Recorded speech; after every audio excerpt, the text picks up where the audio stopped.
স্বার্থপর এই দুনিয়া কাউকে মনে রাখে না, কাউকে। সামনের গাড়ি অ্যাক্সিডেন্ট করলেও পিছনের গাড়ি থেমে যায় না, সাইডে দিয়া জায়গা। রক্তাক্ত লাশ রাস্তার মধ্যে পড়ে থাকলেও মানুষ থেমে যায় না, এক নজর হয়তো তাকাইছে তো ঠিকই চলে গেছে। কারো হাতে সময় নাই, সবাই ব্যস্ত, প্রত্যেকেই প্রত্যেকের আপন জায়গায় কিছু না কিছু করতেছে। তুমি মরে গেলে পৃথিবী কেউ মনে রাখবে না, কেউ কাউরে খোঁজে, কারোর জন্য কেউ থামে না, পৃথিবী চলতেই থাকে। তোমার আমার যেদিন মৃত্যু হবে সেদিনও সূর্য উঠবে, চাঁদ উঠবে, গাড়ি ঘোড়া দোকানপাট বাজার ব্যবসা সব চলবে, কিচ্ছু থামবে না, কিচ্ছু থামে না। মানুষ এই একটু সামান্য হয়তো আহা ও আচ্ছা মারা গেছে এই দুইবার একবার বলে, এরপরে আর পাত্তাও নেই, কে কার কথা মনে রাখে। এই জন্য দোস্ত আমার, বন্ধু আমার, আশেপাশের মানুষ কি বলবে কি শুনবে, অন্যের খুশি, অন্যের মনের ইচ্ছা আকাঙ্ক্ষা পূরণ করার জন্য বন্ধুদের আবদার, দোস্তদের আবদার, ছেলের আবদার, মেয়ের আবদার, ক্লাসমেটের আবদার, সহপাঠীর আবদার, এসব রক্ষা করতে করতে যদি নিজের কবর, নিজের আখেরাত বরবাদ করে ফেলি, আল্লাহর কসম এটা বুদ্ধিমানের কাজ হবে, এটা ইনসাফ হবে না ভাইয়া। তোমার মৃত্যুর সাথে বন্ধুর আর মৃত্যু হবে না, তোমার অ্যাক্সিডেন্টে বন্ধুদের অ্যাক্সিডেন্ট হবে না। এই জন্য আমি প্রত্যেকের কাছে অনুরোধ করলাম, যে বুঝলো, আমরা অসুবিধা নাই, আমাদের মাকসাদ বলে যাও, দিবানিশি আমরা বলতেছি, বলার চেষ্টা করতেছি, বুঝাইবার চেষ্টা করতেছি, এর মধ্যে দিয়েই আল্লাহর ফায়সালা যা তাই। ফামিনহুম শাকিয়্যুন ওয়া সাঈদ। আল্লাহ বলছে মানুষের এই দুই অংশই হবে, কেউ হবে সৌভাগ্যবান, কেউ হবে দুর্ভাগা। ফায়সালা আসমান, আমাদের দায়িত্ব শুধু বলে যাও, ইন আলাইকা ইল্লাল বালাগ। আমাদের প্রিয় নবী সাল্লাল্লাহু আলাইহি ওয়াসাল্লামকে আল্লাহ তাআলা বলছেন, আপনার দায়িত্ব শুধুই কেবল পূর্ণভাবে পৌঁছিয়ে দেওয়া, পূর্ণ পৌঁছিয়ে দেওয়া দায়িত্ব। ওমা আলাইনা ইল্লাল বালাগ। নবীরা বলতেন, হে আমার জাতি, এর চাইতে বেশি আর কোনো ক্ষমতা আমাদের নাই, বরং আমাদের সবটুকু ক্ষমতা হলো যে আমরা তোমাদের কাছে আল্লাহর বাণী শতভাগ পৌঁছিয়ে দিলাম। ইল্লাল বালাগ, পৌঁছিয়ে দিলাম। ইন উরিদু ইল্লাল ইসলাহা মাস্তাতাতু ওয়া মা তৌফীকি ইল্লা বিল্লাহ। আল্লাহ বলেন, নবীরা বলতেন, হে আমার জাতি, বানিশি তোমাদেরকে আল্লাহর দিকে ডেকে, উদ্দেশ্য কেবল একটাই, সাধ্যের সবটুকু দিয়ে তোমাদের সংশোধন, তোমাদের কবর সুন্দর হোক, আখিরাত সুন্দর হোক, পরকাল সুন্দর হোক, তোমরা জাহান্নাম থেকে বেঁচে যাও, তোমরা জান্নাতের অধিকারী হও, এই মাকসাদ, আর কিছুই না। তবে ওয়ামা তৌফীকি ইল্লা বিল্লাহ, তবে হ্যাঁ, আমার যোগ্যতায় কিছুই হবে না, যা হবে তো সে তো আল্লাহ তাআলার তৌফিকে হবে। কার তৌফিকে হবে? আল্লাহ তাআলার তৌফিকে। কারো কোনো যোগ্যতা নেই, কারো কোনো ক্ষমতা নাই, ক্ষমতা শুধুই আল্লাহ। আন্নাল কুওয়াতা লিল্লাহি জামিআ। সব ক্ষমতা মূলত কার? আল্লাহ। কোরআন শরীফে আছে, ওয়া ইননাম সাসকাল্লাহু বিদুররিন ফালা কাশিফা লাহু ইল্লা হু। আল্লাহ বলেন, আল্লাহ যদি কাউকে মুসিবতে ফেলতে চান, তাহলে সেই মুসিবত দূর করে, সরিয়ে দেওয়া, দূরকারী আল্লাহ ছাড়া আর কেউ না। ওয়া ইন ইউরিদকা বিখাইরিন ফালা রাদ্দা লিফাদলিহি। আর আল্লাহ যদি কাউকে কল্যাণ করতে চান, তো সেই কল্যাণ ঠেকায় দিবে, এমনও কারো সাধ্য নেই। ইউসিবু বিহি মান ইয়াশাউ মিন ইবাদিহি। আল্লাহই যাকে ইচ্ছে করেন তার বান্দাদের মধ্য থেকে কল্যাণ পৌঁছিয়ে থাকেন। এই জন্য বাপ, সব মালিকের হাতে। তোমরা যাদের কপালে এক ওয়াক্ত নামাজ জোটে না, প্রিয় বন্ধু, মনে রাখো, এটা তোমার মালিকের ফায়সালা, তোমার মালিক তোমার উপরে নারাজ। এজন্য আল্লাহর লানতের কারণে তুমি একটা সেজদা দিতে পারো, ভাত খাইতে পারো, ঘুম যাইতে পারো, পেশাব পায়খানা করতে পারো, দুনিয়াবি চাহিদা পূরণ করতে পারো। দোস্ত আমার, এটা তো কুত্তারও পূরণ হয়, কুত্তাও তো খায়, কুত্তাও তো ঘুমায়, কাজে এটা খুব আহামরি কিছু না। আমি খাইতেছি, ঘুমাইতেছি, পেশাব পায়খানা করতেছি, লজ্জাস্থানের যৌন চাহিদা পূরণ করছি, এতটুকু তো জানোয়ারেরও পূরণ হয়, কুকুর বিড়ালেরও পূরণ হয়। তাহলে এটা খুব আহামরি কিছু না। এক মিনিট বিবেক থাকলে ভাবা উচিত, আসলে আমি একজন মানুষ, আমি একজন মুসলমান, আমার মা মুসলমান, আমার বাবা মুসলমান, তাহলে আমার ধর্ম কই? আমার আল্লাহর সাথে আমার সম্পর্ক কোথায়? আমার রসুলের সাথে আমার সম্পর্ক কোথায়? আমার কিতাব কোরআনের সাথে আমার সম্পর্ক কোথায়? আমার ধর্ম ইসলামের সাথে আমার সম্পর্ক কোথায়? আমি কোথায়? আমার ধর্ম কোথায়? আমি কোথায়? আমার আল্লাহ কোথায়? আমি কোথায়? আমার রসুল কোথায়? আমি কোথায়? আমার কোরআন কোথায়? আহা, এইটুকু ভাবনা যদি প্রিয় ভাই বাপ কারো মধ্যে না থাকে, যে যেমন আছেন, যার যেটা ভাল লাগছে জিন্দিগি এভাবেই কাটাইতেছেন, আমার বাপ এখানে তো শেষ না। কোরআনুল কারীমের মধ্যে আল্লাহ তাআলা স্পষ্ট বলছেন, ইন হিয়া ইল্লা হায়াতুনা দুনিয়া নামুতু ওয়া নাহইয়া ওয়া মা নাহনু বিমাবউসিন। আল্লাহ তাআলা বলে কাফেরের কথা, বেঈমানের কথা, সমস্ত কাফের বেঈমানের বক্তব্য হলো জীবন মানে শুধুই দুনিয়া, শুধুই দুনিয়া। ইন হিয়া ইল্লা হায়াতুনাদ দুনিয়া, আর কিছুই নয় জীবন, শুধুই দুনিয়া।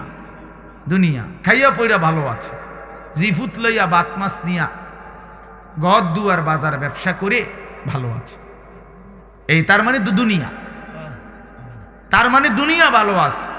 তো আল্লাহ তাআলা কসম কোরআন শরীফে এটা বলছে, এটা তো কাফেরের কথা, এ তো মুশরিকের কথা, বেঈমানের কথা, এ তো মূর্তি পূজকের কথা হইতে পারে, মুমিনের কথা হইতে পারে। মুমিনের এটা কোনো বিষয়ই না, ইমানদারের এটা কোনো বিষয়ই না। খাইয়া পয়রা ভালো আছেন না দুঃখে আছেন এটা কোনো বিষয়। খাইয়া পয়রা ভালো আছেন তো নবী সাল্লাল্লাহু আলাইহি ওয়াসাল্লাম যে ক্ষুধার্ত ছিলেন, কথা বলেন না, নবীজি পেটে পাথর বাঁধছিলেন কিনা ক্ষুধার কথা, তাহলে তখন তিনি ভালো ছিলেন না? কথার জবাব দেন না কেন? তো নবী সাল্লাল্লাহু আলাইহি সাল্লামের দেহ মোবারক থেকে যখন রক্ত ঝরছে তখন তিনি ভালো ছিলেন না? আমরা যে বললাম খাইয়া পড়ে ভালো আছি, খাইলে দাইলে ভালো থাকে, তিনি তো খান নাই। নবী সাল্লাল্লাহু আলাইহি সাল্লামের স্ত্রী আম্মা জান আয়েশা রাদিয়াল্লাহু তাআলা আনহা স্পষ্ট হাদিসের মধ্যে বলছেন, রাআইনা হিলালান সুম্মা হিলালান সুম্মা হিলালান মা আওকাদাত ফি আবিয়াতে রাসূলিল্লাহ নারুন। তিনি বলেন আমরা এক চাঁদ দেখলাম, ওইটা ডুবলো, আরেক চাঁদ উঠলো, ওইটাও ডুবলো, আরেক চাঁদ উঠলো, এভাবে 3 চাঁদ মানে 3 মাস আমাদের ঘরে অতিবাহিত হলো। আমরা 9 জন নবীজির স্ত্রী ছিলাম, কারো ঘরে, হযরত আয়েশা বলেন, এই 3 মাসে চুলায় আগুন জ্বলে নাই। মা আওকাদাত ফি আবিয়াতে রাসূলিল্লাহি নারুন, কোনো আগুন জ্বলে নাই। তাইলে প্রিয় বন্ধু, 3 মাস যার ঘরের চুলায় আগুন জ্বলে নাই, রাসূলুল্লাহ সাল্লাল্লাহু আলাইহি ওয়াসাল্লাম এবং তার স্ত্রীদেরকে নিয়ে তিনি, হাদিসে স্পষ্ট আছে, আম্মা জান আয়েশা বলছে, জিন্দেগি তাইলে কেমনে কাটাইছি, আত-তামারু ওয়াল মা, খেজুর এবং পানি পান করে, এটুকু দিয়েই 3 মাস, সকাল দুপুর বিকেল সন্ধ্যা, প্রতিদিন প্রতি রাত একই খাবার, শুধু খেজুর শুধু পানি। তো এটুকু দিয়ে তাইলে রাসূলুল্লাহ সাল্লাল্লাহু আলাইহি ওয়াসাল্লাম ভালো ছিলেন না? সাহাবায়ে কেরাম ভালো ছিলেন না? নবীজির বিবিরা ভালো ছিলেন না? তো আপনি কেমনে হিসাব মিলাইলেন? আপনি মুসলমান কেমনে হিসাব মিলাইলেন? ফুদ বিদেশ পাঠাইয়া, মেয়ে বিয়ে দিয়া, বাড়িতে গদ্দুয়ার কইরা, এখন ভাত মাছ চাল ডাল খাইয়া আপনি ভালো আছেন? এতটুকুতেই ভালো থাকা এক মুসলমানের হিসাব? এটুকু না বাপ, মুসলমান এটাকে হিসাব বলে না। খোদার কসম, এটা মুসলমানের কোনো হিসাব, এটা বলার কিছুই না। এগুলো সহজ বিষয়, ভাত মাছ কোনো আমনের বেড়াগিরির কিচ্ছু নাই। এ তো আল্লাহ তাআলা বলছে, বান্দা আমি জমিনে যাকে সৃষ্টি করেছি তার জন্যই আমি নির্ধারিত রিজিক বরাদ্দ করে রেখেছি। এ তো আমি কুত্তারও রিজিক দেই, এটা একটা শিক্ষার ধরনের কি আছে?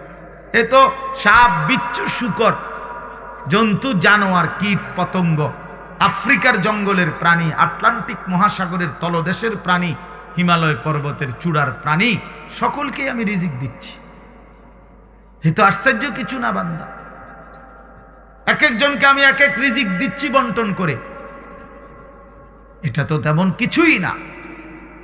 যৌন চাহিদা পূরণ তো সবার হচ্ছে ছেলেরা, তুমি রাত দিন মোবাইলে তোমার শাহওয়াত পূরণ করো, তোমার মনের অবৈধ লিপ্সা, নারী ছবি দেখে, উলঙ্গ দৃশ্য দেখে মনে করছো না রে ভাইয়া, এ তো জানোয়ারেরও পূরণ হয়, কুকুরেরও তো বাচ্চা হয়, কুত্তারও তো ছাও হয়, কুত্তারও তো বাচ্চা হয়, সেও তো যৌন চাহিদা পূরণ করে। তাহলে এটুকুই জীবন, শুধু এতটুকুই জীবন আমাদের। একটা রাত পুরাপুরি কেটে গেল মোবাইল দেখতে দেখতে, একটা দিন পুরা কাইটা গেল মোবাইল দেখতে দেখতে, 8 ঘন্টা জীবন থেকে চলে গেল বন্ধুদের সাথে গল্প করতে করতে। এটা মুসলমান? এটা মুমিন? তোমার কোনো মা নাই, তোমার কোনো বাপ নাই, তোমার কোনো আখিরাত নাই, কেউ তোমারে বানায় নাই, তোমাকে কোথাও ফিরতে হবে না, হাসরের ময়দানে দাঁড়াইতে হবে না? আলা ইয়াযুন্নু উলাইকা আন্নাহুম মাবউসুন। আল্লাহ কোরআনে বলছে, হে নাফরমান, তোমরা কি ভাবতেছো না যে তোমরা হাসরের ময়দানে দাঁড়াইতে হবে? কোরআন শরীফের আয়াত। আলা ইয়াযুন্নু, আরে কি হলো বান্দা, কতক্ষণ হলো, কতদিন হলো নামাজ পড়ো না? কতদিন হলো নামাজ পড়ো না? আল্লাহ তাআলা জানতে চাইছে, আলা ইয়াযুন্নু উলাইকা আন্নাহুম মাবউসুন। আমার বান্দা কি হলো তোমার? তুমি কি হাসরের ময়দানে উঠবা না? কেমনে দাঁড়াইবা তখন? ফাকাইফা তাত্তাকুনা ইন কাফারতুম ইয়াওমান ইয়াজআলুল বিলদানা শিবা। আল্লাহ বলে, বান্দা এই যে দিন রাত আমার নাফরমানি করছো, সেদিন হাসরের ময়দানে তুমি কেমনে বাঁচবা? যেই দিনের একদিনে হাসরের মাঠে দুঃখ যন্ত্রণা পেরেশানিতে, খোদার কসম আল্লাহ বলে, একদিনেই হাসরের মাঠে যন্ত্রণা আর আযাবে আর অস্থিরতায় কোলের বাচ্চা বুড়া হয়ে যাবে। একদিনে। আজকে ওই এখন আমি যখন এখানে আসতেছিলাম, আমার ঢাকার এক পরিচিত মানুষ, উনি বলতেছে যে হুজুর আমি উনি হজ উমরায় লোক নেয়, তো কইতেছে এ হাজি সাহেব গো, এই কথাবার্তার ফেসালি শুনতে শুনতে মনে হয় যে এক মাসে বুড়ো হয়ে গেছে। এটা দিবনি, এমনি হয়েছিনি, হেমনে হয়েছিনি, কথাটা বুঝছেন? তাহলে মানুষ কিন্তু এই কথাটা বলে কথার প্রসঙ্গে, যে ভাই আমি যে আজ 6টা মাস এমন মুসিবত গেছে ভাই আমার উপর দিয়া, অর্ধেক চুল ফাইকা গেছে, বলে না এমন মানুষ কথা? তাহলে বুঝা গেল পেরেশানি মানুষের চুল পাকায়, অস্থিরতা। তো মহান আল্লাহ পাক রব্বুল আলামিন বলেন, একদিনেই বান্দা মাঠে কুলের বাচ্চা বুড়া হয়ে যাবে। কি ভয়ানক আযাব হবে! তুমি এটা কি মনে করছো বান্দা? দোস্ত আমার, বন্ধুরা আমার, ছেলেরা আমার, নিজের এইভাবে নষ্ট করে দিও না। শেষ পর্যন্ত তুমি একাই, বন্ধুরাও থাকবে না, সাথীরাও থাকবে না। প্রিয় বন্ধু, তুমি একাই। তোমার কবর শুধুই তোমার, তোমার আখিরাত শুধুই তোমার, তোমার আমল নামা শুধুই তোমার, তোমার হিসাব তোমার, তোমার মিজানের পাল্লায় তোমারই ওজন হবে। একাকী প্রত্যেকটা ঘাটে একাকী নিজেকেই সামনে যেতে হবে। চোখ বন্ধ হলে এরপরের আর কোনো ঘাটিতে কেউ মিলবে না। আল আখিল্লাউ ইয়াউমাইদিন বা'দুহুম লিবা'দিন আদুউন ইল্লাল মুত্তাকিন।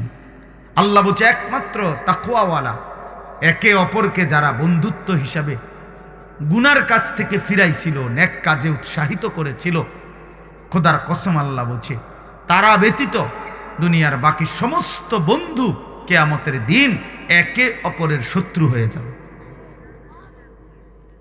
ওই অপদার্থ চুরি করে মোবাইলে উঠে, আরে হায়ওয়ান বেটা, এখান থেকে উঠে যা বেটা। গাদ্দার মানে গাদ্দার, এরা হলো গাদ্দার, চূড়ান্ত বেয়াদব। মানে কথা হলো যে হুজুর তোমার বাপেও যদি নিষেধ করে, আমি জীবনে কারো কথা শুনি না, আমি তোমারটা শুনবো কেন? বুঝেন নাই কথাটা? অনেক ছেলের মানসিকতা এমন, অর্থাৎ তার সিদ্ধান্ত এটা যে আমি তো কখনোই কারো কথা শুনি না, তাহলে আমি তোমার কথা শুনবে, তোমার মতো হুজুর দিয়ে আমার কি? তুমি বসছো কেন? আমি তো তোমারে জোর করি নাই বেটা। অপদার্থ কথাকার, আমি তো জোর করি নাই, আমি বলছি কিনা চলে যাইতে, বলে যে ইখতিয়ার দিছি যে বাবা ঠিক আছে যাক, মোবাইলের টিপার প্রয়োজন রয়ে গেছে, তোমার শেষ হয় না, তোমার তো ঠিক আছে, তুমি উঠো বাইরে যাও, তোমারটা তুমি করতে থাকো। বাকি যারা আসে নাই আমরা তাদের কারো কাছে ফাও ধরছি এখানে? তাই আমি সংখ্যা দিয়ে কি করব? আমি সব সময় এই ব্যাপারে কঠোর। সংখ্যা আমার কোনো বিষয়ে না, কয়জন আমি কোনো বিষয়টা মনে করি না। অনেক শ্রোতা হয়েছে তো কি, অনেক শ্রোতা হইলে মনে করেন 10 লাখ লোক হয়েছে, তো আমার কবর রাজাব মাপ তো আর কি, তো আর কি এনে 10 লাখ, আমি কি ইলেকশনে খারাইছি না? আমি ভোট, কথা বুঝছেন না? আমার কি কোনো মার্কা আছে কোনো? তো আমি আপনার এতজন ইয়া দিয়ে করবো কি? আমার হিসাব দিতে হবে কি না? হাসরের মধ্যে দিতে হবে। আপনাদেরকেও দিতে হবে, আমাকেও দিতে হবে। তো কাজেই এখানে 10 কোটি দিয়ে আমি করব কি? তাহলে সংখ্যা কোনো বিষয় না, বেশি না কম, অনেক লোক না কম লোক, এটা কোনো বিষয় না।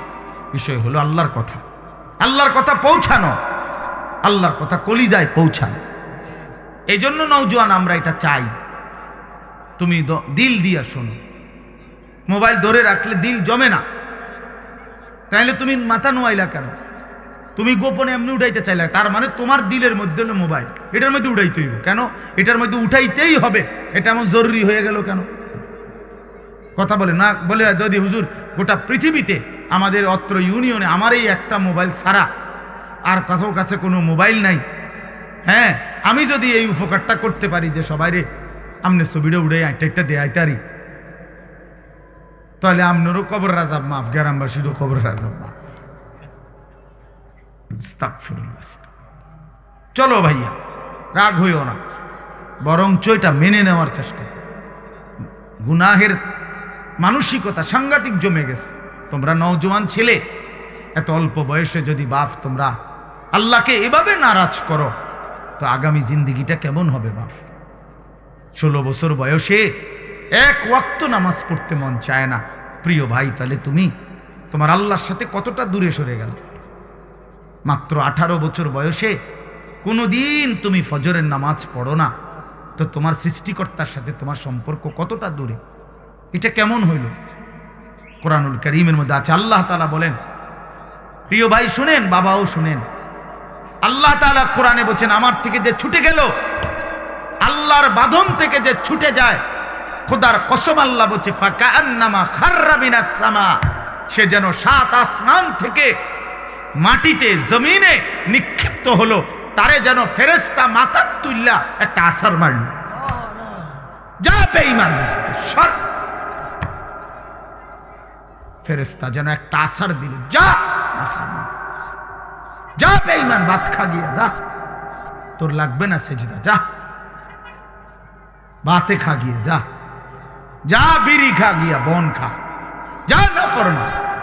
রাস্তার বেড়ি হাঁটতেছে, যা দেখ, কুত্তাও দেখে, তুইও দেখ, যা বেঈমান, যা বেটা।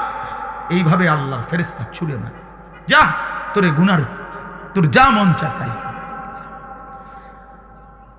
ফাতাখতাফুহু আত-তায়রু আও তাহবি বিহির রিহু ফি মাকানিন সাহিক। আল্লাহ বলেন, ফেরেশতা যখন ছুড়ে দিল, মাটিতে ফেলে দিল, তখন কোনো বাজ পাখি, চিল, শকুন এসে তাকে ছুঁ মেরে তুলে নিয়ে গেল, অথবা কোনো ঝড়ো বাতাস তাকে তার জায়গা থেকে দূরে কোথাও ফেলে দিল। অর্থাৎ এইবার সে কোথায় গেল, কই গেল, আর কোনো দিক ঠিকানা নেই। আপনারা দেখেন, তোমরা ছেলেরা দেখো বাবা, তোমরা যারা আল্লাহকে যখন ছেড়ে দিছ, এবার কোথায় গিয়ে থামছো? কি আমেরিকার পক্ষে, না আর্জেন্টিনা, না এই খেলোয়াড়, না এই নায়ক, না এই গায়ক, না এই ছেলেটা, না মোবাইলের এই ছবিটা, না এই, না কার উপরে তোমার স্থির হইল? আমার তো একটা স্থিরতা আছে। নবী সাল্লাল্লাহু আলাইহি সাল্লাম মাথায় ঢেকে রাখতেন, টুপি পরতেন, তা আমি পরছি।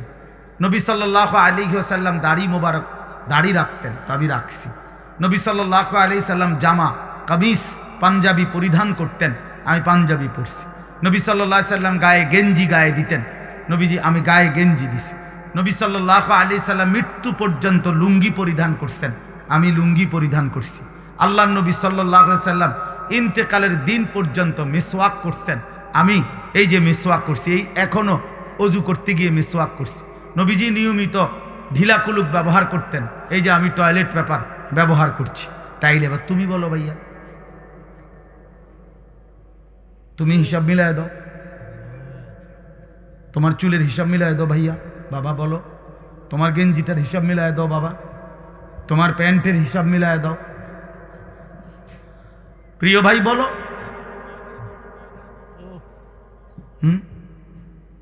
আমার মাহফিল দেরি হয়ে যাইতেছে, আমি মাগরিবের নামাজ জামাতে পড়ছি, আমি রোজা রাখছি, তো ইফতার এখানে আমার, আমি তখন কোম্পানিগঞ্জ, তো গাড়ির বসে একটা খেজুর খাইছি, পানি এক ঢুক খাইছি, খালাস ইফতার হয়েছে, নামাজও জামাতে পড়ছি। তাহলে সমস্যা কোথায়? কি মাহফিল ছুটে গেছে আমার? কথা বলেন, নাফি বাদ পড়ে গেছে আমার? তাইলে আমার কথা হইল বাপ, নিজেরে মিলায় দাও। তোমার চুল, তোমার জামা, তোমার সারাদিনের আড্ডা, তুমি যে হাসো, তুমি যে কাঁদো, তুমি যে চলা ফেরায় স্টাইল গ্রহণ করছো কার? একজন বলে আমি অমুকের সামনে স্থির হয়েছি, আমার সব কিছুই মেসির মতো, কথা বোঝেন না? বা আমার সব কিছুই সিনেমার ওই নর্তকীর মতো, এই নায়িকাটারে আমার পছন্দ করছি, এবারে আমি তার মতো সব কিছু। কই, কে সেটা আছে? এমন বলতে পারবে একটা ছেলে, একটা মহিলা বলতে পারবে, একটা বেশরম বেহায়া বেপর্দা নারী বলতে পারবে যে সে কার মতো নিজেরে বানাইতে আছে? কইতার তোরা যখন যেটা ভাল লাগে, যখন যেটা ভাল লাগে, ঠিক কিনা বলে? তো আল্লাহ পাক কোরআনে বলছেন, আল্লাহ তাআলা কোরআনে বলছেন ওয়াত্তাবা হাওয়াহু ফামাসালুহু কামাসালিল কালব, যে মনের ইচ্ছা মতো চলে, যখন তার মনে যা চায় তাই করে, খোদার কসম আল্লাহ বলছে তার উদাহরণ হলো কুত্তার মতো, কুত্তার মতো, কুত্তার মতো, কুত্তার জিন্দেগি। ওইটা কুত্তার জিন্দেগি বেটা। এই নাফরমান যারা নামাজ পড়ছ না বেটা, তোদের জিন্দেগি কুত্তার জিন্দেগি, মনে রাখিস। আমার নাম আনিসুর রহমান, মনে রাখিস, আমি বলছি ওই জীবন কুত্তার জীবন বেটা, কুত্তার জীবন। এরপরেও যদি হাসি আসে তো ডাক্তার দেখায়ও যে আমি নাফরমান হওয়ার পরেও আমার মুখ দিয়া হাসি আসে, আমার কদ্দুর লজ্জাও লাগে না, আমার কদ্দুর শরমও লাগে না। এবার মানসিক ডাক্তার, পাগলের ডাক্তার দেখাই যে আমি এত পাগল কেমনে হইলাম, আমার তার এভাবে ছিল কেমনে যে আমি মালিক চিনি না, আমি আল্লাহও চিনি না, রাসূলও চিনি না, আমার ধর্মও চিনি না। আহা, কি ভাবছো মিয়া? হ্যাঁ, কি ভাবছো? তোমার চুলের ফ্যাশন এটি কে দেখে? কোন ছাগলে দেখে কও তো তুমি? তোমাকে এই সমস্ত ঢকঢুক এটি মানুষের দেখার টাই তোমার সময় না, কিছু অসৎ বন্ধু ছাড়া তোমার দিকে কেউ চায়? তুমি কও, তুমি বলো মিয়া। চলো তুমি আমার লগে হাঁটো, চলো ইনশাআল্লাহ এখন হাঁটো, চলো। কোনখান দিয়ে যাইবা? তোমার সাথে মুসাফা করে কয়জন? আমাগো সাথে মুসাফা করে কয়জন? আয়ু বলে অহংকার না, অহংকারের জন্য বুঝাই নাই, এটা বড়াই করার জন্য বলি নাই, আমি কোনো নির্বাচনে খারাইছি না।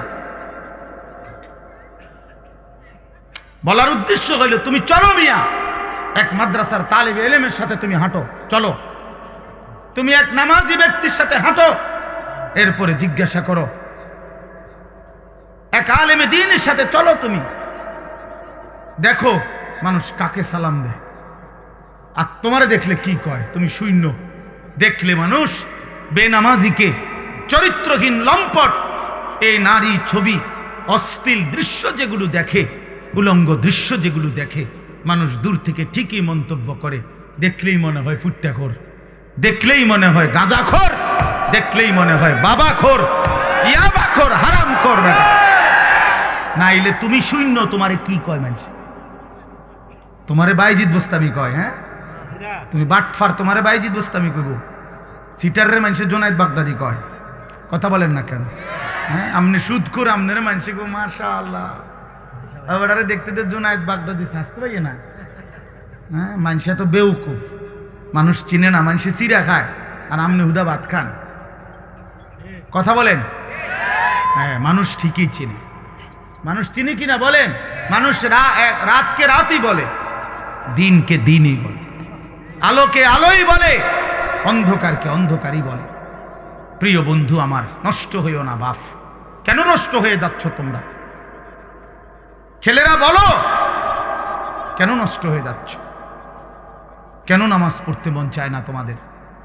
প্রিয় ভাইয়া, কতজন নারী দেখলে তোমার তৃপ্তি হবে? তুমি সিদ্ধান্ত নাও। এক ছেলে, তোমার জন্য কতজন নারী দরকার? কত লক্ষ নারী লাগবে তোমার?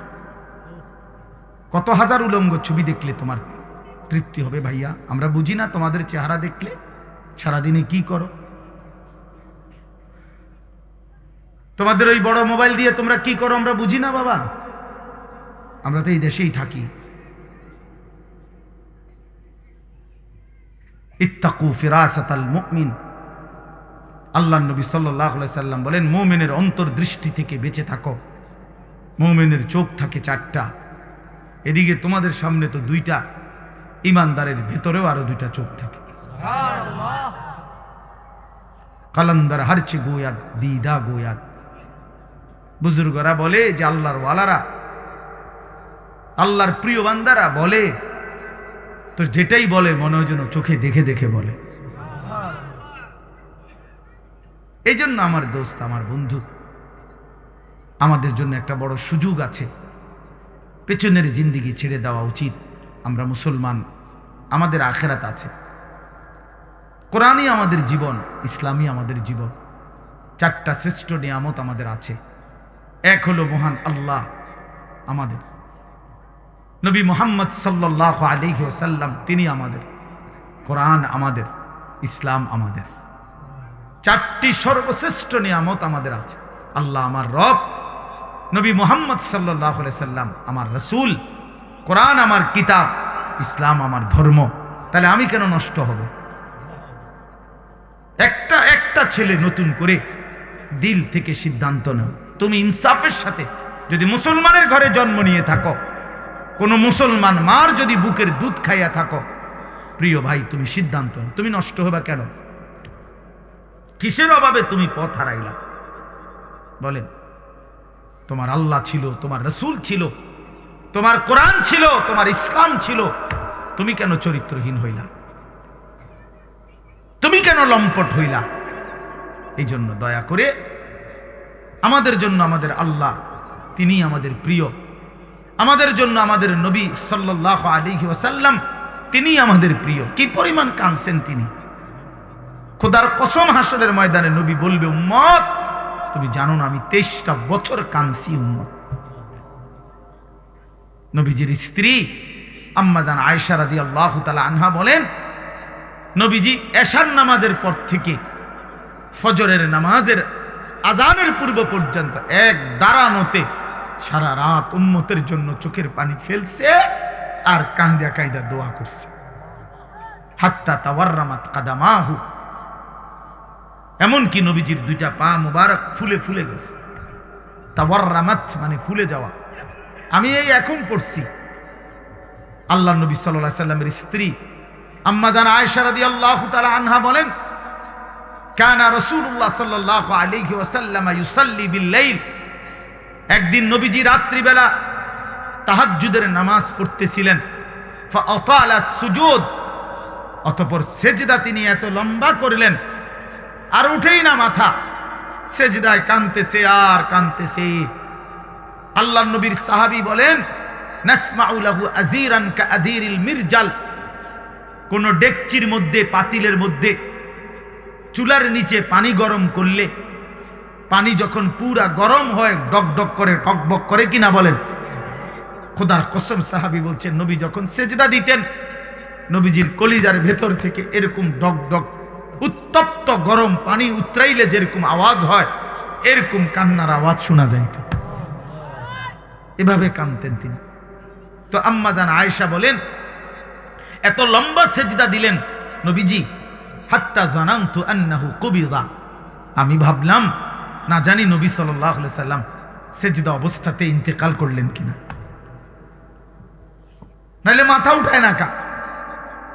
হযরত আয়েশা রাদিয়াল্লাহু তাআলা আনহা বলেন, আমি তখন পিছনে পায়ের পাতার আঙ্গুলের মধ্যে হাত দ্বারা স্পর্শ করলাম, চাইলাম আর কি কোনো মারা গেলেন কিনা। নবী সাল্লাল্লাহু আলাইহি সাল্লাম সালাম ফিরালেন। সালাম ফিরিয়ে বললেন, আয়েশা তুমি ভাবছো নাকি আমি তোমার হক নষ্ট করছি? হযরত আয়েশা বলেন, ইয়া রাসূলুল্লাহ, আল্লাহর কসম আমি আমার হক নষ্ট করছেন এটার জন্য না, এত লম্বা সেজদা দিছেন, আমি ভাবছিলাম আপনি ইন্তেকাল করলেন কিনা, এই জন্য আমার আঙ্গুলটা লাগাইছি। আল্লাহর নবী সাল্লাল্লাহু আলাইহি সাল্লাম বললেন, তুমি কি জানো আজকে রাত কোন রাত? হযরত আয়েশা রাদিয়াল্লাহু তাআলা আনহা বললেন, না ইয়া রাসূলুল্লাহ আমি জানি না। আল্লাহর নবী সাল্লাল্লাহু আলাইহি সাল্লাম বললেন, এটা হচ্ছে লাইলাতুন নিসফে মিন শাবান, এটা হচ্ছে শাবানের অর্ধরাত, মধ্যরাত, এই যেটাকে আমরা শবে বরাত বলি। আল্লাহর নবী সাল্লাল্লাহু আলাইহি সাল্লাম বলেন, আয়েশা আজ রাতে এই শবে বরাত আল্লাহ তাআলা যত যত মাফ চায় তার কাছে মাফ করতে থাকেন। ফায়াস্তাগফিরু লিল মুস্তাগফিরিন, এবং আল্লাহ তাআলা তার যত বান্দা দয়া কামনা করে, যেই কোনো বিষয়ে আল্লাহর সাহায্য চায়, তো আল্লাহ তাআলা তারে এই রাতে দয়া করতে থাকেন। আগামীকাল সেই রাত, আগামীকাল সেই রাত। শুধু উৎসব ডাকডোলের জন্য না বাবা, শবে বরাত ইবাদতের রাত। একাকী নির্জনে আপনি আপনার মতো করে কাঁদবেন, দোয়া করবেন, কান্নাকাটি করবেন, চোখের পানি ফেলবেন, আল্লাহর কালাম তিলাওয়াত করবেন। এটা নবী সাল্লাল্লাহু আলাইহি সাল্লামের সবক। হযরত মুআজ ইবনে জাবাল রাদিয়াল্লাহু তাআলা আনহু থেকে বর্ণিত, এটা সহিহ হাদিস। সহিহ ইবনে হিব্বানের মধ্যে এই হাদিস উল্লেখ করা হয়েছে, এবং এই হাদিসের সমর্থনে আরো 8 জন সাহাবীর সমর্থক হাদিস বর্ণিত আছে।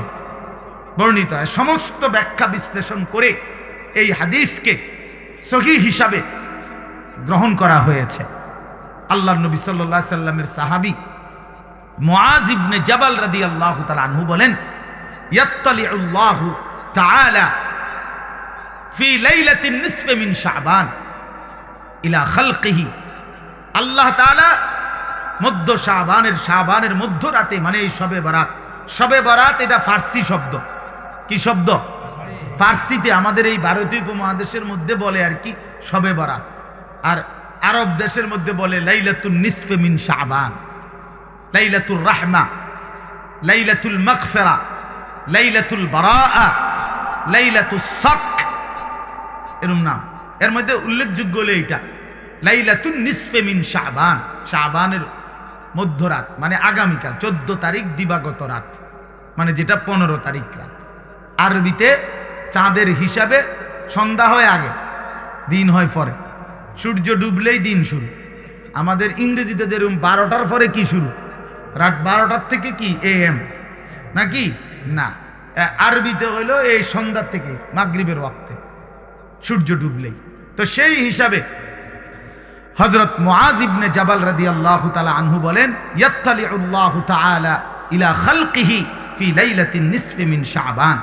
আল্লাহ তাআলা এই শাবানের মধ্যরাতে তার বান্দাদের কাছে প্রথম আসমানে নেমে আসেন। ফায়াগফিরু লিজামিআ খালকিহি, প্রতিটা কান্নাওয়ালা, রোনেওয়ালা, তওবাকারী, ইস্তিগফারকারী, যে যেখানে কাঁদতেছে, ডাকতেছে আল্লাহকে, তওবা করতেছে, ইস্তিগফার করতেছে, আল্লাহ তাদেরকে মাফ করতে থাকেন।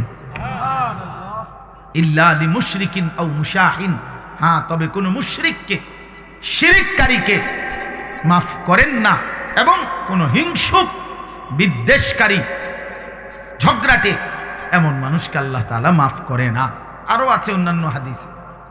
তো আমার বাপ, এটা মূলত আপনাদের কাছে একটা গুরুত্বপূর্ণ কথা। ছেলেরা, বাবা, তোমাদেরকেও বলি, প্রিয় ভাই আমার, শুধু বিরানি, শুধু খিচুড়ি, এ জিন্দিগি শুধু বিরানি, খিচুড়ি, লাফালাফি, ফালাফালি, এতটুকুর জন্য না বাপ। শবে বরাত বিরানির রাত না, শবে বরাত খিচুড়ির রাত না, শবে বরাত জিলাফির রাত না, আল্লাহ তাআলার গোলামি করার রাত, আল্লাহ তাআলার বন্দেগী করার রাত।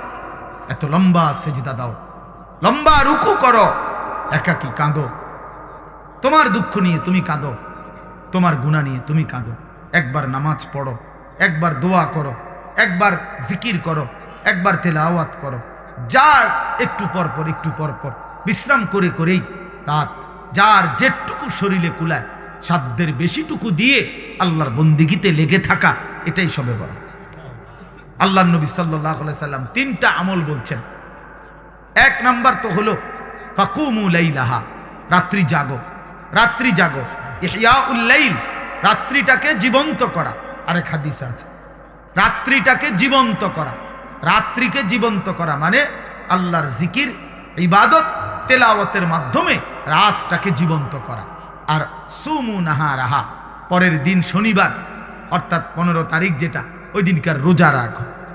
তাহলে মৌলিক আমল হইল মুতলাক, অর্থাৎ রাত্রিবেলা আল্লাহর ইবাদত করে রাত্রিটাকে জীবন্ত করো, রাত্রিটাকে জাগিয়ে তোলো, অন্ধকারকে ভেদ করে আল্লাহকে ডাকো। আল্লাহ তাআলা বেশি বেশি বেশি বেশি। আমরা কিতাবে এখনো গাড়িতে বসে আসতে আসতে পড়তেছিলাম, একটা গুরুত্বপূর্ণ আমল হলো রাত্রিবেলা বেশি থেকে বেশি দোয়া করা। বারবার বলে, একবার হুজুর লম্বা করে দোয়া করছি, যা কইছি সব মিলাই আল্লাহর রহমতে তেমন কিছু আর বাকি নাই, কইছি যা বলার বলছি না, বরং দোয়া বারবার করা। নবী সাল্লাল্লাহু আলাইহি সাল্লাম বলেন, কোন ঈমানদার দোয়া করে ক্লান্ত হয় না। দোয়া করে কি হয় না? ক্লান্ত হয় না। আবার বলো, আবার বলো, আবার বলো, আবার বলো, বারবার বারবার বারবার। আল্লাহ আমারে মাফ করে দেন, আমারে মাফ করে দেন, আমারে মাফ। প্রয়োজনে লক্ষবার বলেন, যেন মালিকের আরশে ধাক্কা লাগে। আল্লাহ যেন মায়া করে বলে, দেখো আমার বান্দা কি পরিমাণ চোখের পানি ফেলতেছে, বারবার বলতেছে, যা বান্দা মাফি করে দিলাম। এজন্য নামাজ পড়বেন, নামাজ পড়বেন যার যেতুর ভাল লাগে। কয় রাকাত? আমনে শল্লি কুলে যত রাকাত, প্রতি 2 রাকাত করে করে আপনি পড়তে থাকেন, আপনি পড়তে থাকেন। যতবার ভাল লাগে অতবার দোয়া করেন, যতবার ভালো লাগে অতবার তাসবিহ পড়েন। সুবহানাল্লাহ, আলহামদুলিল্লাহ, আল্লাহু আকবার, লা ইলাহা ইল্লাল্লাহ। তাসবিহ পড়েন, সারা রাত জেগে ইবাদত করেন। প্রত্যেক বছর নিয়ম হইলো, কি নিয়ম বানাই নিছি আমরা, প্রতি বছর আপনারে আসার পরে 2 ঘন্টা লাগাইয়া শবে বরাতে ওয়াজ কইরা বুঝাইবে যে এই হইলো শবে বরাত, এটা ইবাদতের জন্য উচিত। এরপরে দোয়া কইরা জিলাফি নিয়া, বুঝছেননি সবাই? যে ঠিক বুঝছি তো, বুঝছেন তো, আমিও কই তো আমল করবেন কোন বছরের থেকে? আরে কও না, তুমি জিঙ্গাও, তুমি আমরা তো আচ্ছা 200 বছর ধরে কাল বুঝতে রে আছেন। আমরা আপনারা প্রতি বছরের কথা এটা বুঝাইয়া কই, তো আপনি আমল করবেন কোন বছর? কোন বছরের মানে কোন শবে বরাতের লাগে আপনারা যে 30 বছর বুঝাইতে আছেন? কিটা? হ্যাঁ, এটা কি প্রত্যেক বছরে এটা এত এত দিন লাগেনি কথা এটা বুঝাইতে? আপনারা তো বুঝাইয়াই কইলাম যে শবে বরাত একটা ইবাদতের রাত, শবে বরাত একটা নেকির রাত। শবে বরাতের কথা হাদিসের মধ্যে আছে, রাসূলুল্লাহ সাল্লাল্লাহু আলাইহি সাল্লামের সাহাবায়ে কেরাম থেকে বর্ণিত আছে। শবে বরাতের মধ্যে করণীয় হলো সন্ধ্যা থেকে নিয়ে ফজর পর্যন্ত যার শরীর শক্তি সামর্থ্য অনুপাতে কেউ 20 রাকাত, কেউ 100 রাকাত পড়ুক, কেউ 200 রাকাত পড়ুক, কেউ পুরা কোরআনুল কারীম খতম করুক, কেউ জিকির, তাসবিহ, তেলাওয়াত, দোয়া, কান্নাকাটি করতে থাকেন। তো এই কথাটা আপনি বুঝছেন না? আপনারা বলেন না, বুঝছেন কি না বলেন? তো এইটা আর কত বছর বুঝাইতাম আমরা? না বুঝার কি আছে? না বুঝার কি আছে? এটা এটা তো আপনি বুঝছেনই, তো এখন আপনি পালন করেন, এবছর পালন করেন, আপনি ইবাদত করে আপনি সাজান। মানুষ নিজেই তো নিজের কাজের পরিকল্পনা করে না, বলেন না? তা আপনি পরিকল্পনা করেন, আপনি ইফতার করবেন কখন, ইফতারের পরে মাগরিব থেকে এশা আপনি কি করবেন, এশার পরে এরপরে আপনি খানা খাবেন কখন, সেহরি খাইবেন কখন, মসজিদে কতক্ষণ থাকতে চাচ্ছেন থাকেন, আপনি কতক্ষণ থাকেন মসজিদে, আপনার জায়গায় আপনি থাকেন, ওইদিকে উনার জায়গায় উনি কাঁদুক আপনি জিকির করেন, উনি তেলাওয়াত করুক আপনি সেজদা করেন। কথা বোঝেন নাই আমার? করেন, আপনার যার যেটা ভাল লাগে করেন। ফজর পর্যন্ত মন চাইলে একটু বিশ্রাম করেন, আবার উঠেন, আবার জাগেন, আবার আল্লাহকে ডাকেন। অসুবিধা কোথায়? কথা বলেন না, অসুবিধা কোথায়? আফসোসের বিষয় আমরা বুঝছি কি এটা একটা অনুষ্ঠান, এটা একটা উৎসব, এটা উৎসব। 12 ডেক খিচুড়ি, 12 ডেক, এরপর সবগুলো দেওয়ার এরপরেও কমপক্ষে আরো 100 লোক দাঁড়ায় রয়েছে, এরা বিরিয়ানি খাইছে না। আমি ওই দিন বেটা এই বুড়িচং এক জায়গায় 40 মিনিট দেখলাম বিরিয়ানি দিল, আমি বসে রইলাম, মিয়া মুনাজাত করি নাই, এতগুলো মানুষের দিল বিরিয়ানি। ওমা এরপরে মুনাজাতের পরে দেখি না হতো আরো 200-400 মানুষ দাঁড়ায় রয়েছে। তো এগুলো কি জিন না ভূত? এরা এলো কোত্থেকে? তাহলে আগে দিল কারে? তাইলে করে ইনসাফের কথা বলে। তাইলে বাপ, বিষয় তো এটা না, বিষয় হলো ইবাদত। বিষয় কি বলেন না? ইবাদত। অতএব মাহে রমজান আমাদের সামনে, রমজান তো আছেই। আপনাদের কাছে আমার বিনীত অনুরোধ, প্রত্যেকে ইনশাআল্লাহ আপনারা আগামীকালকে রাত্রে ইবাদত করবেন। কি করবেন বলেন? ইনশাআল্লাহ বলেন না, কি করবেন? ইবাদত। পরের দিন রোজা রাখবেন। সবচেয়ে উত্তম 3 দিন রোজা রাখলে। এই জন্য আমরা আজকের থেকে শুরু করছি। আলহামদুলিল্লাহ, আজকে বৃহস্পতিবার রোজা রাখছি, কালকে শুক্রবারের রোজাও রাখবো, শনিবারের রোজাও রাখবো। ইচ্ছা করলে আরো 2 দিন বাড়াইয়া রাখেন, 5 দিন রোজা রাখেন, 7 দিন রোজা রাখেন। যেইটা আমল এইটা কইলে এদিকে বেহা হইয়া যাবে। হ্যাঁ হুজুর, আসলে তো উচিত, রাখলে তো বালাই আছিল, শরীরে কুলায় না। না, আপনি বিড়ি খাইতে গেল শরীরে কুলা, বইয়া বইয়া সাদওয়ানে গপ মারন আর লম্বা লম্বা সিহুলি কন, এটা তো বালা পারে না। হ্যাঁ, এটা আবার আপনার বয়স 60, এমনি নামাজ রোজার কথা বলেন না, করতে এই বয়স আসেনি। আর তো চা দোকানে কিতা করেন? বয়স হয়ে গেছে 60, এখনো চা দোকানে নর্তকীর ছবি, টেলিভিশনের বেড়ি দেখেন কেন? লজ্জা করেন আমি আপনার? ওই বুড়া মানুষ বেশরম যে বুড়া হইবার পরেও এখনো নারী দেখে, এখনো ছবি দেখে, এখনো নর্তকী দেখে, এখনো টেলিভিশন দেখে। আপনার লজ্জা বলতে, শরম বলতে কিচ্ছু নাই মিয়া। বেহায়া মানুষ মিয়া, বেহায়া, বেশরম বুড়া মিয়া। খামখেয়ালি মনে করছেন আখেরাত, কবরের কথা এখনো মনে হয় নাই। 60 বছরেও কবর মনে পড়ে নাই।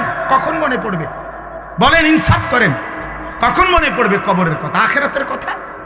আল্লাহ আমাদেরকে বুঝ দান করেন। অতএব আমি আপনাদের কাছে স্পষ্ট বললাম, আপনারা প্রত্যেকে ইনশাআল্লাহ ইবাদত করবেন। কি করবেন বলেন? নওজোয়ান ভাই, তোমাদের কাছে বন্ধু, তুমি আমার ছোট ভাই, তুমি আমার সন্তান। আমারও সন্তান আছে, 15 বছর 16 বছর হয়ে গেছে। অতএব 15-16 বছরে তোমরা আমার সন্তান। এর চাইতে একটু বড় হইলে তুমি আমার ছোট ভাই। প্রিয় ভাই আমার, নষ্ট হইও না, চরিত্রহীন হইও না বাপ, জিন্দিগিটা নষ্ট করো না বাপ। একদিন আফসুস করবা। আজ হয়তো কেউ ফেরায় না তোমারে, এই জন্য তুমি রঙ্গরসে আছো, কিন্তু একদিন সত্যি সত্যি তোমাকে ফিরতেই হবে। হয় বৃদ্ধকালীন শরীর তোমারে দুর্বল করে দিবে, নয়তো কোনো রোগ শোক তোমারে দুর্বল করে দিবে, নয়তো মৃত্যু তোমারে থামাই দিবে। তোমাকে বরণ করতেই হবে। হয় তুমি মরে যাবা, নয় তুমি বুড়া হয়ে যাবা, নয় তুমি এমন কোনো মারাত্মক রোগে আক্রান্ত হবা যেই রোগ আর তোমাকে সোজা হইতে দিবে না। অতএব প্রিয় বন্ধু, নষ্ট হইও না, চরিত্রহীন হইও না। চলো আগামীকালকেই শবে বরাত, আল্লাহ যদি হায়াত দেয় তো কালকে রাতেই নিজে দোয়া করে, নিজের কান্না নিজে কাঁদো, নিজের দোয়া নিজে করো, আল্লাহর কাছে বলতে থাকো। আল্লাহ তাআলা আমাদের সবাইকে তৌফিক দান করেন। আমার প্রিয় ভাই, এই মাশাআল্লাহ, আমার এই প্রিয় ভাই, আপনার মাদ্রাসাটা নতুন হয়েছে, আলহামদুলিল্লাহ। এই মাদ্রাসার ভালোবাসাতেই আমি এখানে আসছি। নতুন মাদ্রাসা হয়েছে, খুব মহব্বত করে মৌলানা সাহেবগণ মাদ্রাসার কথা বলেছেন। আপনাদের কাছে আমার 3টা কথা। মাদ্রাসার জন্য 3 জিনিস চাই। 1, মাদ্রাসার জন্য দোয়া করবেন, আল্লাহ যেন কবুল করে, বলেন আমিন। 2, মাদ্রাসায় নিজেদের সন্তানকে পড়তে দিবেন। আপনার সন্তান আলেম হলে আপনি আলেমের বাবা হবেন, আলেমের হাফেজের বাবা হবেন। 3 নাম্বার হলো মাদ্রাসায় দান সদকা করবেন। মাদ্রাসার এই দান সদকার সবচেয়ে বড় লাভ হলো এটা সদকায়ে জারিয়া, অর্থাৎ এই টাকাটা আপনি এই টাকাটা মাদ্রাসায় দিলেন, তো যেই তালেবে ইলমরা পড়লো, এদের কারণেও নেকি হইল, এরা আবার পড়াইতে থাকবে ভবিষ্যতে। কারণ আমাদেরকে যারা খরচ দিছে ছাত্র জীবনে মাদ্রাসায় পড়াকালীন, তো আজকে আমরা আবার আপনাদেরকে শুনাইতেছি, এই সিরিয়ালে যত নেকি হবে, ওই যারা তার জন্য এই খরচ দিছিল, দান করেছিল, নিশ্চিত তাদের আমল নামাতেও নেকি পৌঁছতে থাকবে। সমস্যা হলো কোনো কথা দিলে ঢুকে না, মনোযোগ হয় না। আমার কথা হইলো, আমি আসা এটাও কষ্টকর। আমি এসে ইফতার করছি, সারাদিন রোজা রাখছি, তাইলে এরপরও কোনো 1 মিনিট বিশ্রাম করি না, ইফতার করেই আসলাম এখানে। এই জন্য আমরা যারা আসছি সবাই কষ্ট করে আসছি। তোমরা যারা বসছো, ছেলেরা, নওজোয়ান, তোমরাও দৌড়াইয়া আসছো, আল্লাহর কথা শুনতেই আসছো, আল্লাহর জন্যই আসছো। সেটা যেন কাজে লাগে। 5 মিনিট হোক, 50 মিনিট হোক, আধা ঘন্টা হোক, আল্লাহর কথা মনোযোগ দিয়ে শুনতে হয়, এটা আদব, আল্লাহর আদেশ। ফাসতামিউ লাহু ওয়া আনসিতু লাআল্লাকুম তুরহামুন। আল্লাহ তাআলা বলেন, আমার কোরআন যখন পড়া হয় তো তোমাদের দায়িত্ব হচ্ছে 2টা। ফাসতামিউ লাহু ওয়া আনসিতু, তোমরা শতভাগ মনোযোগ দিয়ে শোনো এবং চুপ থাকো। লাআল্লাকুম তুরহামুন। আল্লাহ তাআলা বলেন এতে অবশ্যই তোমাদের উপর রহমত বর্ষিত হবে। তাইলে আল্লাহ তাআলার ওয়াদা এটা। কোনো বান্দা যদি আল্লাহর কথা মনোযোগ দিয়ে কান লাগিয়ে শুনে এবং চুপ থেকে শুনে, তো আল্লাহ তাআলা অবশ্যই তার উপরে রহমত বর্ষিত করে। আর এই আয়াতের তাফসীরের মধ্যে আছে রহমত বর্ষিত হবে মানে হলো আল্লাহ তাআলা তাকে তার হুকুম পালনের তৌফিক দান করবে। আসলে এই বাস্তবতা হলো এই যে আমাদের নামাজ ছুটে যায়। কেন ছুটে যায়? যে নামাজ পড়তে পারে না সে কেন পারে না? যে আল্লাহকে ডাকতে পারে না কেন ডাকতে পারে না? তার তো জবান আছে, তার তো শরীর আছে, তার রুকু করার সেজদা করার মতো সামর্থ্য তো আছে, কিন্তু কেন পারে না? দিনের পর দিন যার নামাজ পড়ার সুযোগ হয় না, কেন? এটার মূল একটা কারণ এটা যে আল্লাহ তাআলা তৌফিক না দিলে বান্দা আল্লাহকে সেজদাও করতে পারে না, আল্লাহকে ডাকতেও পারে না। আল্লাহ পাকের সাহায্য লাগে, আল্লাহ তাআলার তৌফিক লাগে। এজন্য নবী সাল্লাল্লাহু আলাইহি ওয়াসাল্লাম বহু আমলের ক্ষেত্রে দোয়া করতেন, আল্লাহুম্মা ওয়াফফিকনি, আল্লাহ আমাকে তৌফিক দেন। আল্লাহুম্মা আইন্নি, আল্লাহ আমাকে আপনি সাহায্য করেন। আল্লাহুম্মা আতি নাফসি তাকওয়াহা, আল্লাহ আপনি আমার অন্তরে তাকওয়া দান করেন। এইভাবে আল্লাহ তাআলার কাছে চাইতেন, আল্লাহ আমি আপনার ভালোবাসা চাই, আমি তাকওয়া চাই, আল্লাহ আমি আপনার নাফরমানি থেকে বাঁচতে চাই, আল্লাহ আমি আপনার ইবাদত করার জন্য সাহায্য চাই, আল্লাহ আমি আপনার বন্দিগি করার জন্য তৌফিক চাই। তাহলে আল্লাহ তাআলা কাছে তৌফিক চাইতে হয়, আল্লাহ না দিলে বান্দা পারে না। কোরআন শরীফে আছে ওয়ালাউলা ফাদলুল্লাহি আলাইকুম ওয়া রাহমাতুহু মা যাকা মিনকুম মিন আহাদিন আবাদা। আল্লাহ তাআলা বলেন যদি আল্লাহ তাআলার দয়া এবং অনুগ্রহ না হয় তাহলে কেহই নিজেই নিজেকে পবিত্র করতে পারবে না। এই ছেলে তুমি বুঝছো বাংলা? তাহলে মোবাইল আবার আলগি দিলা কেন? ফাইজলামি করো? হ্যাঁ, মস্কারি করলে এর থেকে উঠো মিয়া, ফালতু কোথাকার। জি, তো আল্লাহ তাআলা বলেন আল্লাহর দয়া এবং অনুগ্রহ যদি না হয়, মা যাকা মিনকুম মিন আহাদিন আবাদা, তোমাদের কেহই নিজেকে নিজে পবিত্র করতে পারবে না। তাহলে আপনি যদি আমরা যদি সিদ্ধান্ত নেই মনে মনে নাই ভালো হয়ে যাব, না হবে না। আল্লাহর তৌফিক লাগবে, আল্লাহ তাআলার দয়া লাগবে, দয়া লাগবে। কতজনই তো কতজনকে বলে যে ভালো হয়ে যাও, বা পরে বেত আলগি যাবো যে ভালো হইবে নি, কও হ ওমু ভালো ওমু, আসলে যেই সেই, আসলে যেই সেই। তাহলে বাস্তবতা হলো মহান আল্লাহ পাক রব্বুল আলামিনের তৌফিক লাগে, অনুগ্রহ হয়। ওয়ালাকিন্নাল্লাহা ইউযাক্কি মান ইয়াশা, আল্লাহ তাআলা বলেন আল্লাহই যাকে ইচ্ছে করেন তাকে পবিত্র করে থাকেন। তাহলে পবিত্র উত্তম চরিত্র আল্লাহ তাআলা দান করে, আল্লাহ তৌফিক দেয়, আল্লাহ সুযোগ দেয়। কোরআনুল কারীমের মধ্যে আছে আল্লাহু ইয়াজতাবি ইলাইহি মান ইয়াশা ওয়া ইয়াহদি ইলাইহি মান ইউনীব। আল্লাহ যাকে ইচ্ছে করে তাকে একেবারে টেনে নিজের দিকে আকর্ষণ করে। সে চলতে চায় উল্টো দিকে, আল্লাহ নিজেই তাকে টেনে নিজের দিকে নিয়ে আসে। যেমন হযরত ওমর রাদিয়াল্লাহু তাআলা আনহু, তিনি রওনা দিয়েছেন নবী সাল্লাল্লাহু আলাইহি ওয়াসাল্লামকে হত্যা করতে, তো যাচ্ছে তো উল্টো পথে, অর্থাৎ নবীজিকে হত্যা করতে। আল্লাহ তাআলা টেনে নিয়ে আসছেন ইমানের পথে। তো এই চলার পথেই আল্লাহ তাআলা ওনাকে ঈমান দান করছেন। তাহলে আল্লাহ তাআলা কোরআনে বলছেন আমি অনেককেই ইচ্ছে করে আমার দিকে টেনে নিয়ে আসি, টেনে নিয়ে আসি। 100 খুনের আসামি, পরবর্তীতে দেখা গেছে আল্লাহ পাকের অনেক বড় ওলি, অনেক মন্দ আখলাক, কিন্তু একটা সময় দেখা গেছে আল্লাহ চাইছে তো সে বহুত বড় আল্লাহওয়ালা হয়ে গেছে। এই জন্য আল্লাহ পাক অনেককে টেনে সরাসরি নিজের দিকে নিয়ে আসে। আবার অনেককে, এই আয়াতের দ্বিতীয় অংশ হলো ওয়াহদি ইলাইহি মান ইউনীব, আর আল্লাহ তাআলা অনেককে যদি সে আল্লাহর দিকে একটু ঝুঁকে আসে, মানে একটু মনোযোগী হয়, একটু আন্তরিক হয়, একটু আগ্রহী হয়, তো আল্লাহ তাআলা তার চাইতে বেশি এগিয়ে হেদায়েত দিয়ে থাকে। আল্লাহ যখন দেখে বান্দা আমার দিকে এক কদম আগাইছে, তো আল্লাহ তাআলা তার রহমত মাগফিরাত নিয়ে 10 কদম আগায় আসে। এই জন্য 2 সূরত, কাউকে আল্লাহ ইচ্ছা করে একদম রাতারাতি আমূল পরিবর্তন করে দেয়। একেবারে নাফরমানি ছিল, আল্লাহ তাআলা পরিবর্তন করে আল্লাহওয়ালা বানায় দিছে।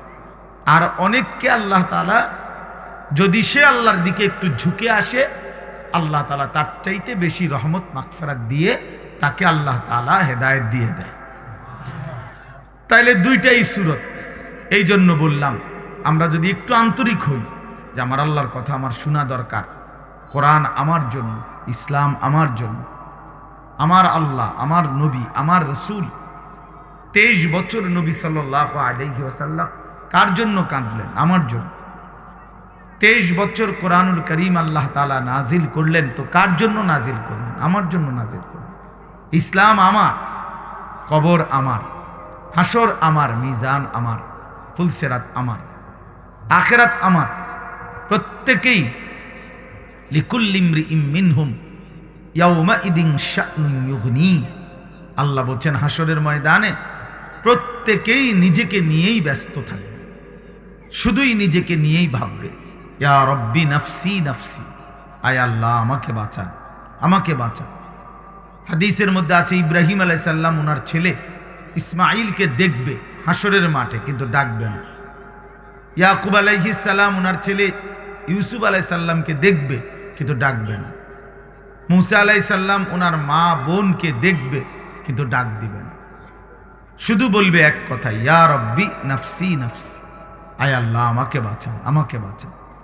তাইলে এই যে নিজের ফিকির, আমার কবর, আমার আখিরাত, আমার মিজান, আমার ফুলসিরাত, এটা এক চিরন্তন বাস্তবতা। দুনিয়া খাইয়া পয়রা চলতেছি আমরা, নওজোয়ান বলেন আর বয়স্ক বলেন, এতটুকুতেই যদি নিজেকে তৃপ্ত মনে করেন, এটা বোকামি হবে বাপ। প্রতিনিয়ত চারদিকে মানুষ মৃত্যুবরণ করতেছে, তাহলে যারা মরতেছে কেউ মরতে চায় নাই, কেউ থাকতেও পারে না। এক অদৃশ্য মালিক তাদেরকে নিয়ে যাচ্ছে, তাহলে তিনি যেহেতু নিয়েই যাচ্ছেন, আমাকেও নিয়ে যান। এটাই সত্য, এটাই চিরন্তন বাস্তবতা, এটাই চূড়ান্ত সত্য। হাসলেও মরে যাবেন, কাঁদলেও মরে যাবেন, সুখে থাকলেও মরে যাবেন, দুঃখে থাকলেও মরে যাবেন। রাজপ্রাসাদ আর অট্টালিকার লোকটাও মরে যাবে, জীর্ণ কুঠির কুড়ে ঘরের লোকটাও মরে যাবে। অতএব এটা ভাবা উচিত। আমি শুরুর কথা এটাই জন্য বললাম, যেটা আমাকে গ্রহণ করতেই হবে, যেই মৃত্যু আমাকে বরণ করতেই হবে, যেই কবরে আমাকে পৌঁছতেই হবে, তো সেইটাকে পাশ কাটাইয়া যাওয়ার উচিত না। সুযোগ নাই যেহেতু, তার চাইতে উচিত বরং এটার মোকাবেলা, অর্থাৎ এটার জন্য প্রস্তুতি নাও। আমাকে কবরের মুখোমুখি হইতেই হবে, অতএব আমার উচিত কবরের প্রস্তুতি নাও। আমাকে যেহেতু মৃত্যুবরণ করতেই হবে, আমার উচিত মৃত্যুর প্রস্তুতি নাও। এখন যদি হয়তো না হুজুর, আমার কাছে একটা ভিন্ন লাইন আছে, আপনাদের অনেকের জানা নাই, হয়তো আমার আছে, জানা আছে, মৃত্যু থেকে কিভাবে বাঁচতে হয়, কবর থেকে কিভাবে বাঁচতে হয়। তো ঠিক আছে ভাইয়া, তাহলে তুমি তো একটা নিশ্চিত হইছ, আমার কাছে তো এমন কোনো পথ নাই, আমি তো এমন কথা দেখি নাই, শুনি নাই। এই জন্য কিশোর নওজোয়ান ভাইয়া, তোমাদেরকেও বলি বাপ, এই বয়সেও মানুষ কবরে যায় বাপ। এই জন্য আমি আপনাদের কাছে অনুরোধ করছি, 2টা মিনিট আপনারাও যদি মাদ্রাসার জন্য একটু সহযোগিতা থাকলে দিয়েন, না থাকলে দিয়েন না, দোয়া করে দিয়েন। 2-4 জন ভাই মাঝখান দিয়ে ওঠেন, মেহেরবানি করে আপনারা মাদ্রাসার জন্য একটু সহযোগিতা করেন। মাদ্রাসায় এতিম ছাত্র আছে, মাদ্রাসা আস্তে আস্তে আগে বাড়বে ইনশাআল্লাহ। এই জন্য আমি অনুরোধ করছি, প্রত্যেকেই পকেটে হাত দিয়ে যদি সুযোগ থাকে তাইলে দেন, অথবা রুমাল নিয়ে যান, যান ইনশাআল্লাহ, দেন বাবা। ছেলেরা বাপ, তোমার কাছে থাকলে 10 টাকা থাকলে 10 টাকাই দাও, 100 টাকা থাকলে 100 টাকাই দাও, 50 টাকা থাকলে 50 টাকাই দাও, না থাকলে দোয়া করে দাও যে আল্লাহ যেন কবুল করে নেয়। আমরা ইনশাআল্লাহ সবার কাছে অনুরোধ, এশার নামাজ পড়ে আবার বয়ান হবে না, এশার নামাজের পরে ইনশাআল্লাহ আবার যথারীতি বয়ান হবে। ওলামায়ে কেরামের বয়ান শুনে একবারে লাস্টে মুনাজাত করে যাওয়ার চেষ্টা করবেন। আল্লাহ তাআলা আমাদেরকে তৌফিক দান করেন, কবুল করেন।